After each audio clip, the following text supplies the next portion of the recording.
વિદ્યાર્થી મિત્રો, લાસ્ટ સેશનમાં આપણે 1 ડિગ્રી અને 2 ડિગ્રી એમાઇનના સામાન્ય નામકરણ વિશેની વાત કરી. હવે આજે જોઈએ છે 3 ડિગ્રી એમાઇનનું સામાન્ય નામકરણ. તો એમાં 3 મુદ્દામાં એને ચર્ચા કરી શકાય. પહેલો મુદ્દો કે 3 ડિગ્રી એમાઇનમાં નાઇટ્રોજન સાથે જોડાયેલા તમામ આલ્કાઇલ સમૂહ જો સમાન હોય તો સૌથી પહેલાં તો ટ્રાય પૂર્વક લગાવીશું. પછી આલ્કાઇલ સમૂહ ધારો કે તો મિથાઇલ લગાવીશું અને અંતમાં એમાઇન પ્રત્યય લગાવીશું, એટલે આ સંયોજનોનું નામ થઈ જશે ટ્રાય મિથાઇલ એમાઇન. અન્ય એક ઉદાહરણ પણ અહીંયા જોઈએ તો 3 ઇથાઇલ સમૂહ છે એટલે ટ્રાય ઇથાઇલ અને પછી એમાઇન પ્રત્યય લગાવીશું. બીજી શક્યતા એ હોઈ શકે કે નાઇટ્રોજન સાથે જોડાયેલા ત્રણેય આલ્કાઇલ સમૂહ પૈકી 2 આલ્કાઇલ સમૂહ સમાન હોય અને એક જુદો હોય. તો એના સામાન્ય નામકરણ કરવા માટે સૌ પહેલાં ચેક કરીશું કે આલ્ફાબેટિકલ ઓર્ડરમાં કયો સમૂહ પહેલાં આવે છે. તો અહીંયા ઇથાઇલ પહેલાં આવે છે અને એ એક જ છે, તો ઇથાઇલ લખી કાઢીશું. પછી મિથાઇલ 2 છે તો ડાય મિથાઇલ અને પછી એમાઇન પ્રત્યય. અન્ય ઉદાહરણમાં અહીંયા જોઈએ 2 ઇથાઇલ છે ને 1 મિથાઇલ છે. ઇથાઇલ આલ્ફાબેટિકલ ઓર્ડરમાં પ્રથમ આવે છે, તો આપણે લખીશું 2 ઇથાઇલ હોવાથી ડાય ઇથાઇલ, ત્યારબાદ મિથાઇલ અને પછી એમાઇન. અને ત્રીજી શક્યતા છે વિદ્યાર્થી મિત્રો, 3 એમાઇન આલ્કાઇલ સમૂહો જુદા જુદા હોય. તો આલ્ફાબેટિકલ ઓર્ડર પ્રમાણે, દાખલા તરીકે અહીંયા 3 જે સમૂહ લાગ્યા છે એમાં આલ્ફાબેટિકલ ઓર્ડર પ્રમાણે પહેલા ઇથાઇલ, ત્યારબાદ મિથાઇલ, ત્યારબાદ પ્રોપાઇલ અને અંતમાં એમાઇન. તો ઇથાઇલ, મિથાઇલ, પ્રોપાઇલ, એમાઇન આ રીતે એનું નામકરણ કરી શકાશે. એક કરતાં વધારે એમિનો સમૂહ ધરાવતું કોઈ એમાઇન સંયોજન હોય તો એના નામકરણમાં એમિનો સમૂહની સંખ્યાને અનુરૂપ ડાય ટ્રાય ટેટ્રા પૂર્વક લગાવવા પડે. દાખલા તરીકે આ સંયોજન જોઈએ તો આમાં 2 એમિનો છે એટલે ડાયમાઇન લખીશું અને આ ઇથિલિન ગ્રુપ, ઇથિલિન ડાયમાઇન, આને કહીશું પ્રોપિલિન અને 3 એમાઇન એટલે ટ્રાયમાઇન છે. તો વિદ્યાર્થી મિત્રો, હવે એના આયુપીએસી નામકરણ વિશે જોઈએ તો સૌ પહેલાં પ્રાથમિક એમાઇનનું આયુપીએસી નામકરણ કરીએ.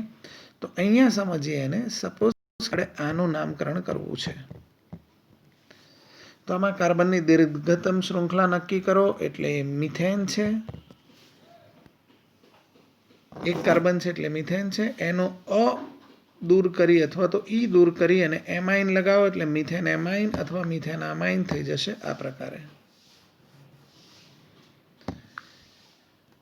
એ જ રીતે અહીંયા બેન્ઝીન આમાઇન લખી શકાશે.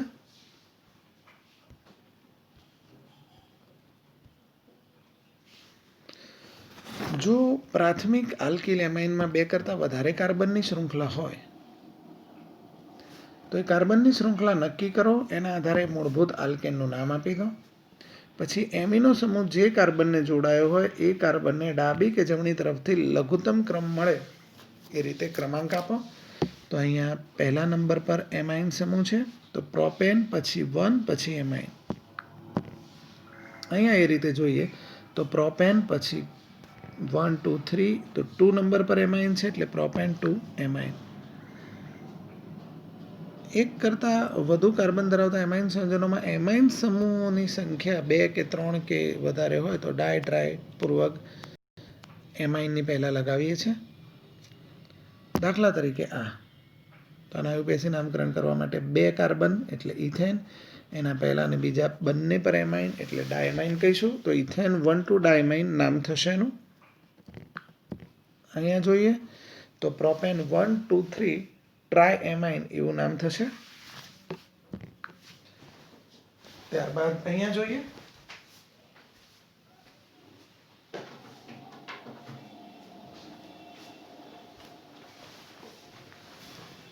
બેન્ઝીન 1,4 ડાયમાઇન થશે. 2 ડિગ્રી અને 3 ડિગ્રી એમાઇનના નામો નિયમ 1, 2 અને 3 જે આપણે આગળ જોયા એ પ્રમાણે લખવામાં આવે છે. અહીંયા એમાઇન સમૂહના હાઇડ્રોજનનું વિસ્થાપન, એમાઇન સમૂહના હાઇડ્રોજનોના વિસ્થાપકોનું સ્થાન દર્શાવવા સંજ્ઞા એન આપણે યુઝ કરીએ છીએ. સપોઝ કે આનું નામ આપણે આપવું છે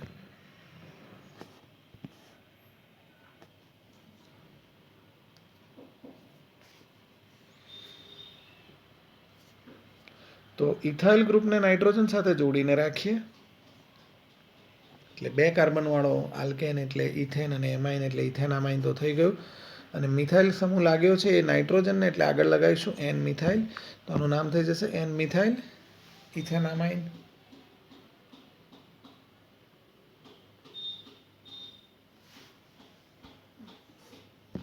ત્યારબાદ અહીંયા 3 ઇથાઇલ સમૂહ છે, એમાંના એકને આપણે નાઇટ્રોજન સાથે જોડી લઈએ તો બાકી વધ્યા 2. એ બંને સમાન છે એટલે ડાઇથાઇલ તો છે જ, પણ બંને નાઇટ્રોજનને જોડાયા છે એટલે એન એન ડાઇથાઇલ ઇથેનામાઇન. આ પ્રકારે નામકરણ થશે.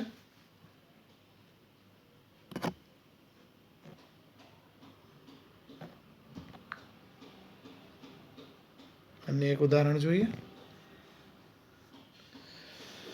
તો એમાં આને આપણે નાઇટ્રોજન સાથે જોડીએ તો એ બેન્ઝિનેમાઇન છે અને એમાં મિથાઇલ લાગ્યો નાઇટ્રોજન સાથે એટલે એન મિથાઇલ બેન્ઝિનામાઇન કહી શકાશે.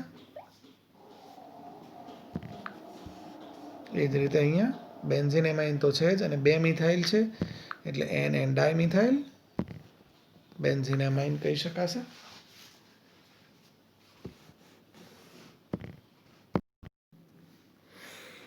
કેટલાક એમાઇન સંયોજનોના સામાન્ય અને આયુપીએસી નામો જોઈ લઈએ. સૌથી પહેલાં CH3NH2 આપણે જોયું એમ મિથાઇલ એમાઇન સામાન્ય નામ, મિથેન એમાઇન આયુપીએસી નામ, CH3CH2NH2 ઇથાઇલ એમાઇન સામાન્ય નામ અને ઇથેન એમાઇન આયુપીએસી નામ. ત્રીજા નંબરનું જોઈએ પ્રોપાઇલ એમાઇન સામાન્ય નામ, 3 કાર્બન છે એટલે પ્રોપેન અને પહેલા પર એમાઇન છે એટલે પ્રોપેન 1 એમાઇન આયુપીએસી નામ.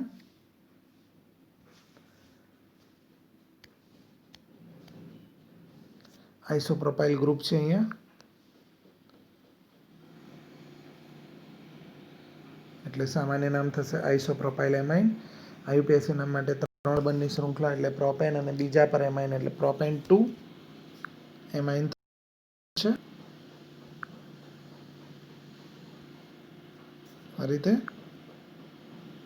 ત્યારબાદ ડાયમિથાઇલ એમાઇન અને N methyl methanamine IUPAC, diethyl amine અને એન ઇથાઇલ ઇથેનામાઇન,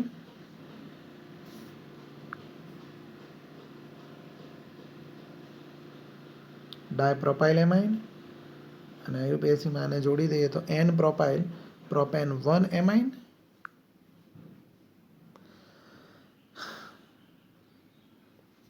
પ્રચલિત ઇથાઇલ મિથાઇલ એમાઇન આયુપીએસી માટે N methyl ethane amine,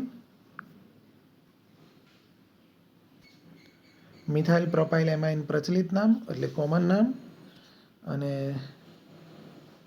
N methyl propane 1 amine IUPAC. Trimethyl amine common અને આયુપીએસી માટે એકને જોડી દઈએ તો એન એન ડાયમિથાઇલ મિથેનામાઇન.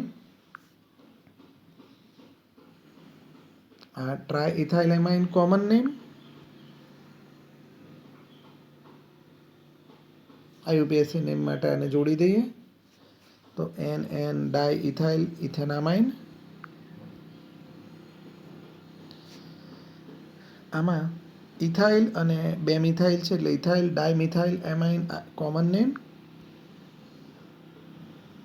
આયુપીએસી માટે આને જોડી દઈએ તો 2 મિથાઇલ સમૂહ લાગ્યા છે એટલે એન એન ડાયમિથાઇલ અને ઇથેનામાઇન.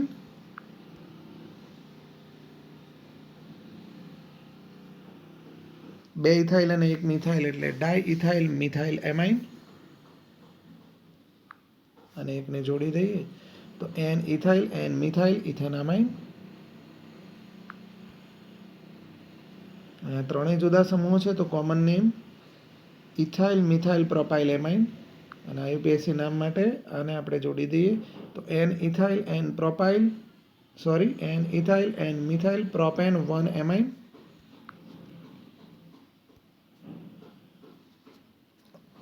એનિલિન અથવા એમિનોબેન્ઝિન અથવા ફિનાઇલ એમાઇન એનું કોમન નેમ, અને બેન્ઝિન એમાઇન અથવા એનિલિન એનું IUPAC નેમ. એનિલિન બંનેમાં સ્વીકારાય છે.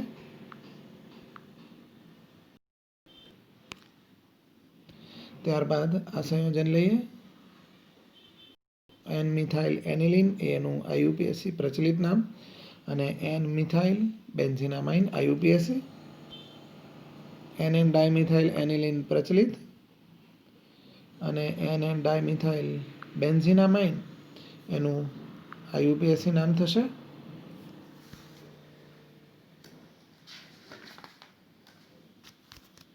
તો આ રીતે એના IUPAC નામકરણ જોઈ શકાય. વિદ્યાર્થી મિત્રો, હવે જોઈએ એમાઇન સંયોજનોની બનાવટ. એમાં સૌથી પહેલાં નાઇટ્રો સંયોજનોના રિડક્શન દ્વારા. તો રિડક્શન માટે nickel, platinum, palladium, lithium aluminium hydride, sodium borohydride આવા સંયોજનો યુઝ કરી શકીશું. તો ફર્સ્ટ ઓફ ઓલ જોઈએ નાઇટ્રોબેન્ઝિનનું રિડક્શન. એરોમેટિક સંયોજનનું રિડક્શન કરી રહ્યા છે. રિડક્શનમાં વિદ્યાર્થી મિત્રો ધ્યાન રાખીશું કે 3 મોલ H2 અહીંયા ઉમેરીશું, એના 2 ટુકડા કરીશું, H2 અને 2H2. એમાંના આ 2 H2 એ 2 O સાથે 2H2O સ્વરૂપે દૂર કરીશું, અને એક H2 અહીંયા જોઈન્ટ કરીશું એટલે NH2 થઈ જશે. તો આ પ્રકારે એનું રિડક્શન બતાવી શકીશું. એનિલિન અથવા બેન્ઝિનામાઇન મળશે. નાઇટ્રો આલ્કેનના રિડક્શનમાં લિથિયમ એલ્યુમિનિયમ હાઇડ્રાઇડ અથવા તો સોડિયમ બોરોહાઇડ્રાઇડ વાપરીએ, પણ 3 મોલ H2 તો યુઝ કરીશું એઝ યુઝ્યુઅલ, H2 અને 2H2. આ 2H2 અને 2O એટલે 2H2O સ્વરૂપે દૂર થશે, અને NH2 બની જશે અહીંયા ઇથેનામાઇન. હાલના સમયમાં નાઇટ્રોબેન્ઝિનમાંથી એનિલિન ડેફિનેટલી એ રીતે મેળવાય છે ખરું, પણ એમાં લોખંડનો ભંગાર અને HCl અથવા SN અને HCl રિડક્શન કરતા તરીકે વપરાય છે. બાકીની પ્રોસેસ તો એઝ ઇટ ઇઝ રહેશે. ત્યારબાદ હેલાઇડની એમોનોલિસિસ પ્રક્રિયા, એના દ્વારા એનિલિન બનાવીએ. એમોનોલિસિસ પ્રક્રિયામાં આલ્કાઇલ અથવા તો એરાઇલ હેલાઇડ પર ઇથેનોલિક એમોનિયાની કેન્દ્રાનુરાગી વિસ્થાપન પ્રક્રિયા થાય છે. CX બંધ તૂટે છે હેલાઇડનો, અને એમોનિયા દ્વારા એ તૂટે છે એટલે એને એમોનોલિસિસ કહે છે. દાખલા તરીકે આપણે આલ્કાઇલ હેલાઇડનું એમોનોલિસિસ જોઈએ તો ફર્સ્ટ ઓફ ઓલ આલ્કાઇલ હેલાઇડની એમોનિયા સાથેની પ્રક્રિયા, એટલે આવો એક ક્ષાર બનશે RNH3+, X-, એમાંથી HXનો અણુ દૂર થઈ અને RNH2 મળશે. આ પ્રકારે આ 1 ડિગ્રી એમાઇન જે મળ્યો RNH2